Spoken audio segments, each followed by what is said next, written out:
Benarkah FPI otak deretan aksi terorisme di Indonesia? Mungkin kita sudah tahu, baik melalui informasi di media sosial maupun dari mulut ke mulut, bahwa organisasi Front Pembela Islam atau FPI yang digagas oleh Habib Rizik Syihab telah dibubarkan beberapa bulan yang lalu. Mendengar pembubaran ini, masyarakat Indonesia ada yang menyetujui dan ada yang menolak. Terlepas dari pro kontra pembubaran FPI, saya yakin ideologi organisasi radikalis ini masih eksis di benak pengikut-pengikutnya. Sederhananya, secara legal formal FPI dibubarkan oleh pemerintah, sementara secara informal ideologi organisasi masih terus mengusik perdamaian dan persatuan negeri ini. Salah satu bukti yang dapat dijadikan pijakan bahwa FPI masih eksis adalah ditangkapnya beberapa pengikutnya yang terlibat dalam jaringan terorisme. Tidak lama, seorang perempuan bernama Zakiyah Aini yang terlibat dalam kasus penembakan Mabes Polri Jakarta Selatan. Dilihat dari oretan wasiatnya sangat dipastikan pengikut FPI. Karena di dalam surat wasiatnya tertulis ungkapan kebencian dan pengkafiran terhadap Pak Ahok yang pernah juga dilakukan oleh kelompok FPI pada demo 212. Begitu pula dua pelaku bom bunuh diri di depan gereja Katedral Makassar menuliskan wasiat dalam sepucuk kertas yang isinya hampir sama dengan wasiat Zakiyah. Kemiripan ini mengisyaratkan ada keserasian pemikiran dan sangat mungkin kesamaan dalam organisasi. Pasti organisasi mereka berdua mulanya adalah FPI. Maksudnya, FPI yang mengantarkan mereka terjebak dalam propaganda terorisme sehingga mereka melakukan tindakan yang konyol bin ngawur di negeri ini.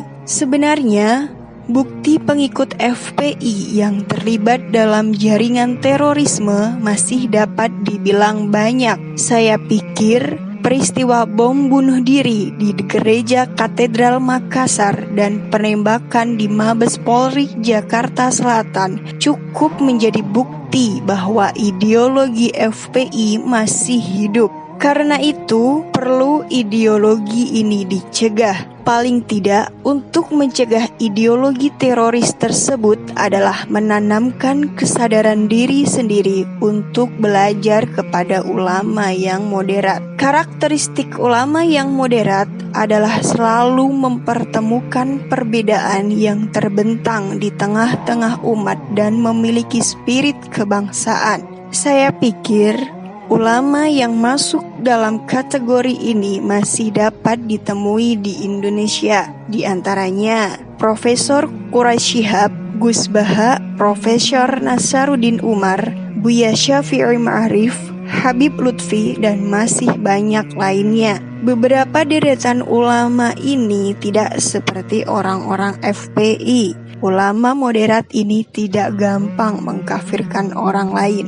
Gus Dur yang secara nasab masih memiliki ikatan yang kuat dengan Nabi Muhammad menolak habis-habisan dakwah HRS karena dakwah HRS tidak sesuai dengan kultur di Indonesia yang majemuk. HRS bersikeras mengislamkan Indonesia. Tentu, cita-cita HRS berseberangan dengan prinsip kemajemukan. Dakwah HRS tidak jauh berbeda dengan spirit orang-orang ISIS yang mengkafirkan negara yang bukan Islam. Bahkan, HRS pernah menyatakan diri mendukung spirit ISIS. Sebagai penutup, tindakan pemerintah dalam pembubaran FPI adalah keputusan yang sangat baik untuk mencegah berkembangnya paham dan aksi-aksi terorisme. Sebaiknya masyarakat Indonesia menghindari ideologi FPI karena ideologi ini cenderung radikal sehingga